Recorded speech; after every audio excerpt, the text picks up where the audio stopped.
کو ضائع کیا، میری نافرمانی میں لگا رہا اور میری اطاعت کو چھوڑ دیا۔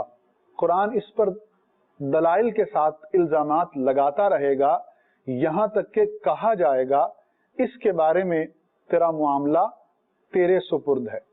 قرآن اس کا ہاتھ پکڑ کر لے جائے گا یہاں تک کہ اسے جہنم میں ایک چٹان پر اوندھے منہ گرا دے گا۔ پھر قرآن کو ایک ایسے نیک شخص کے پاس لایا جائے گا جو قرآن کا عالم تھا اور اس کے حکم کی بجا آوری کرتا رہا۔ قرآن اس کے بارے میں کہے گا اے میرے رب عز و جل، اس نے میرا علم حاصل کیا اور یہ بہترین عالم تھا، اس نے میری حدود کی حفاظت کی، میرے فرائض پر عمل کیا، میری نافرمانی سے بچتا رہا اور میری اطاعت کرتا رہا۔ قرآن دلائل کے ساتھ اس کی حمایت کرتا رہے گا یہاں تک کہ کہا جائے گا اس کے بارے میں تیرا معاملہ تیرے سپرد ہے۔ قرآن اس کا ہاتھ پکڑ کر اسے لے جائے گا اور اسے موٹے ریشم کا حلہ پہنائے گا، اس کے سر پر بادشاہی کا تاج سجائے گا اور اسے جنتی شراب کے جام پلائے گا۔ سبحان اللہ۔ میٹھے اسلام بھائیوں، گویا کہ قرآن کریم پر عمل کرنے والا ابدی سعادتوں کو پا جائے گا اور وہ اللہ رب العزت جل جلالہ کے محبوب اور منتخب شدہ بندوں میں شامل ہو جائے گا، اور جو قرآن پر عمل نہیں کرتا اور قرآن کے احکامات سے روگردانی کرتا ہے وہ نقصان اور خسارے میں رہ جائے گا۔ یہ وہ کتاب ہے کہ جس کا پڑھنے والا اور پڑھانے والا دونوں اللہ کی بارگاہ میں مقبول ہیں۔ سبحان اللہ۔ ایک بہت ہی مبارک اور خوبصورت حدیث جو حضرت عثمان غنی رضی اللہ تعالیٰ عنہ سے منقول ہے، آپ فرماتے ہیں کہ نبی کریم صلی اللہ تعالیٰ علیہ وآلہ وسلم نے ارشاد فرمایا، تم میں سے بہتر وہ شخص ہے جو قرآن سیکھے اور سکھائے۔ ایک اور حدیث مبارکہ حضرت ابو امامہ رضی اللہ تعالیٰ عنہ سے روایت ہے کہ حضور پرنور صلی اللہ تعالیٰ علیہ وآلہ وسلم نے ارشاد فرمایا، قرآن پڑھو کیونکہ وہ قیامت کے دن اپنے اصحاب کے لیے شفیع ہو کر آئے گا۔ یہ قرآن دلوں کے لیے شفا ہے اور روحانی امراض کو ختم کرنے والا ہے۔ قرآن کی مسلسل تلاوت کرنے والا اور اس کے معانی اور احکام میں تدبر کرنے والا اللہ رب العزت کی بارگاہ سے اپنے قلب میں ایسی صفائی پاتا ہے اور اس کا دل اتنا صاف اور پاکیزہ ہو جاتا ہے کہ وہ اللہ تعالیٰ کے محبوب اور پیارے بندوں میں شامل ہو جاتا ہے۔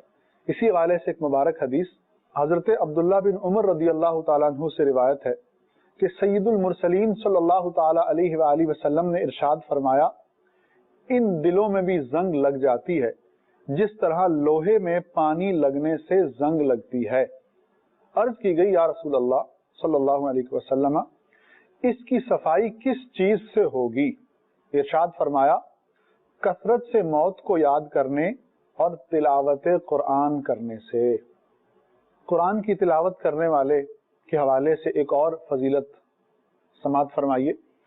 حضرت ابو ہریرہ رضی اللہ تعالیٰ عنہ سے روایت ہے کہ نبی اکرم صلی اللہ تعالیٰ علیہ وآلہ وسلم نے ارشاد فرمایا، قرآن والا قیامت کے روز آئے گا اور قرآن عرض کرے گا، اے میرے رب عز و جل، اسے خلعت عطا فرما، تو اس شخص کو کرامت کا تاج پہنایا جائے گا۔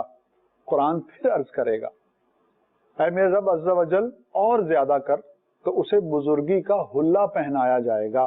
پھر عرض کرے گا، اے میرے رب عز و جل اس سے راضی ہو جا، تو اللہ تعالیٰ اس سے راضی ہو جائے گا۔ پھر اس شخص سے کہا جائے گا، پڑھتے رہو اور درجات چڑھتے جاؤ، اور ہر آیت پر ایک نیکی زیادہ کی جائے گی۔ سبحان اللہ۔ تو میٹھے اسلامی بھائیوں، یہ وہ قرآن ہے کہ جو انسان کو صحیح مومن بنا دیتا ہے، اور قرآن پر غور و فکر کرنے والا اسلامی احکامات کو صحیح طریقے سے سمجھ جاتا ہے، اور جو قرآن کو سمجھ جاتا ہے وہ پورے دین کو سمجھ جاتا ہے۔ اللہ اکبر۔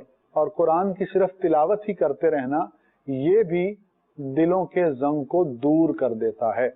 اس مبارک سلسلے میں انشاءاللہ العزیز رئیس دارالفتہ اہل سنت مفتی محمد قاسم عطاری دامت برکاتہم العالیہ کے علم سے اور مفتی صاحب کے عرفان سے مستفید ہوں گے۔ مفتی صاحب کے تعارف کے لیے خود ان کی تفسیر صراط الجنان ہی کافی ہے، جو حالیہ دنوں میں مکتبۃ المدینہ نے شائع کی ہے۔ میٹھے اسلام بھائیو، آئیے بڑھتے ہیں سلسلے کی طرف اور مفتی صاحب سے آج کے اس سلسلے کا پہلا سوال پوچھتے ہیں۔ مفتی صاحب، قرآن کریم میں اللہ عز و جل نے فرمایا ایاک نعبد و ایاک نستعین، ترجمہ کنز العرفان، ہم تیری ہی عبادت کرتے ہیں اور تجھ ہی سے مدد چاہتے ہیں۔ تو مفتی صاحب، یہاں جمع کا صیغہ بیان فرمایا گیا۔ مدنی چینل کے ناظرین کی آسانی کے لیے اگر میں کہوں کہ یہ کہا گیا کہ ہم تیری ہی عبادت کرتے ہیں، یہ کیوں نہیں کہا گیا کہ میں تیری ہی عبادت کرتا ہوں؟